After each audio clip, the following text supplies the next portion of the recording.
ಪ್ರಿಯರಾದವರೇ, ಯೇಸುವಿನ ನಾಮದಲ್ಲಿ ನಿಮ್ಮನ್ನು ವಂದಿಸುತ್ತೇನೆ. ಚೆನ್ನಾಗಿದ್ದೀರಾ? ಹಿಂದೆ ಒಂದು ಹಡಗು ಹೋಗುತ್ತಾ ಇದೆ ಎಂಬುದಾಗಿ ನೋಡುತ್ತೀರಾ? ಕ್ರೂಸ್.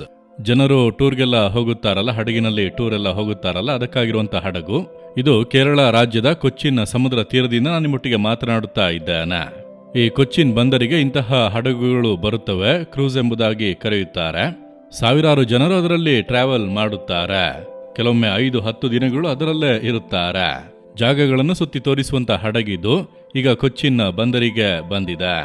ಸರಿ, ಇಂದು ದೇವರು ನನಗೆ ಯಾವ ವಾಕ್ಯವನ್ನು ಇಟ್ಟಿದ್ದಾರೆ ಎಂಬುದಾಗಿ ಕೇಳುತ್ತೀರಾ? ಧರ್ಮೋಪದೇಶ ಕಾಂಡ 3:22, ನಿಮ್ಮ ದೇವರಾದ ಯೆಹೋವನು ತಾನೇ ನಿಮ್ಮ ಕಡೆಯವನಾಗಿ ಯುದ್ಧ ಮಾಡುವನು. ನೀವು ಭಯಪಡಬೇಡಿ, ಕರ್ತನು ಯುದ್ಧ ಮಾಡುವನು. ಅಂದ್ರೆ ನಿಮಗೆ ವಿರೋಧವಾಗಿ ಶತ್ರು ಬರುವಾಗ ಹೇಗೆ ಅವರೊಂದಿಗೆ ಹೋರಾಡುವುದು, ಹೇಗೆ ಯುದ್ಧ ಮಾಡುವುದು, ಹೇಗೆ ಜಯಿಸುವುದು ಎಂಬ ಯೋಚನೆಗಳು ಬರುತ್ತವೆ. ಹೌದು ತಾನೇ? ಇವರೆಲ್ಲ ದೊಡ್ಡ ಅಧಿಕಾರದಲ್ಲಿ ಇರುವಂತವರು, ಇವರೆಲ್ಲ ಬಹಳ ಹಣವಂತರಾಗಿದ್ದಾರೆ, ಐಶ್ವರ್ಯವಂತರು. ಅವರು ವಿರೋಧಿಸುತ್ತಾ ಇದ್ದಾರೆ, ಅವರನ್ನು ಜಯಿಸುವುದಕ್ಕೆ ಸಾಧ್ಯವಿಲ್ಲ. ನನಗೆ ವಿರೋಧವಾಗಿ ಎದ್ದಿರುವ ಶತ್ರುಗಳು ಬಹಳ ಬಲ, ಅಧಿಕಾರ ಉಳ್ಳಂತವರು ಅಂದುಕೊಳ್ಳುತ್ತೀರಾ? ಕರ್ತನು ನಿಮಗಾಗಿ ಯುದ್ಧ ಮಾಡುವನು. ಕರ್ತನಿಗೆ ಮೀರಿದಂತ ಅಧಿಕಾರ ಯಾರಿಗಿದೆ? ಆತನು ಭೂಪರಲೋಕಗಳಲ್ಲಿ ಅಧಿಕಾರ ಹೊಂದಿರುವ ದೇವರು. ಆತನ ಸೇನೆಗೆ ಮೀರಿ ಯಾವ ಸೇನೆ ಇದೆ? ಕೋಟ್ಯಾನುಕೋಟಿ ದೂತರನ್ನು ತನ್ನ ಸೇನೆಯಾಗಿ ಆತನು ಇಟ್ಟುಕೊಂಡಿದ್ದಾನೆ. ಆದ್ದರಿಂದಲೇ ಸೇನೆಗಳ ಕರ್ತನೆಂದು ಕರೆಯುವುದು. ಆತನು ಯುದ್ಧ ಮಾಡೋದಕ್ಕೆ ಇಳಿದರೆ ಕೋಟ್ಯಾನುಗಟ್ಟಲೆ ದೂತರು ಸೇನೆಯಾಗಿ ಇಳಿಯುವರು. ಆತನನ್ನು ಜಯಿಸಲು ಯಾರಿಗೂ ಆಗುವುದಿಲ್ಲ. ಆತನು ಹೇಳುತ್ತಾನೆ, ನಾನು ನಿನಗಾಗಿ ಯುದ್ಧ ಮಾಡುವೆನು. ನೀನ್ಯಾಕೆ ಭಯಪಡುತ್ತೀಯಾ?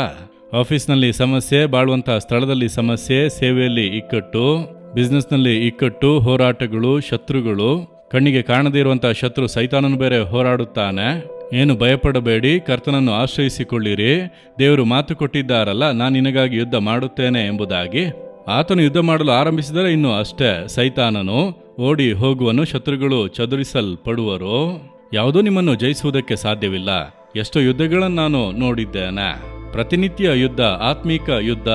ಎಷ್ಟೋ ಹೋರಾಟಗಳನ್ನ ನೋಡಿದ್ದೇನೆ. ದುಷ್ಟ ಮನುಷ್ಯರು, ದುಷ್ಟ ದುರಾತ್ಮಗಳು, ಮಾಟಮಂತ್ರಗಳ ಕ್ರಿಯೆಗಳು ಯಾವುದು ನನಗೆ ಕೇಡು ಮಾಡದಂತೆ ಕರ್ತನೆ ನನ್ನನ್ನು ಕಾದುಕೊಂಡನು, ನನಗಾಗಿ ಯುದ್ಧ ಮಾಡಿದನು. ನಿಮಗಾಗಿ ದೇವರು ಯುದ್ಧ ಮಾಡುವರು.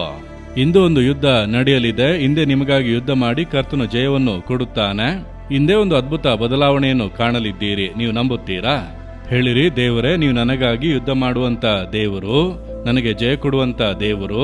ನನಗೆ ವಿರೋಧವಾಗಿ ಎದ್ದಿರುವಂತ ಸಮಸ್ಯೆಗಳು, ಹೋರಾಟಗಳು, ಇಕ್ಕಟ್ಟುಗಳು, ಶತ್ರುವಿನ ಕ್ರಿಯೆಗಳೆಲ್ಲವೂ ಯೇಸುವಿನ ನಾಮದಲ್ಲಿ ಲಯವಾಗಿ ಹೋಗಿ ನನಗೆ ಜಯ ಉಂಟಾಗುವುದಕ್ಕಾಗಿ ಸ್ತೋತ್ರ, ಸ್ತೋತ್ರ. ಯೇಸುವಿನ ನಾಮದಲ್ಲಿ amen, amen. Jesus redeem Kannada YouTube channel ಅನ್ನು ಸಬ್ಸ್ಕ್ರೈಬ್ ಮಾಡಿ.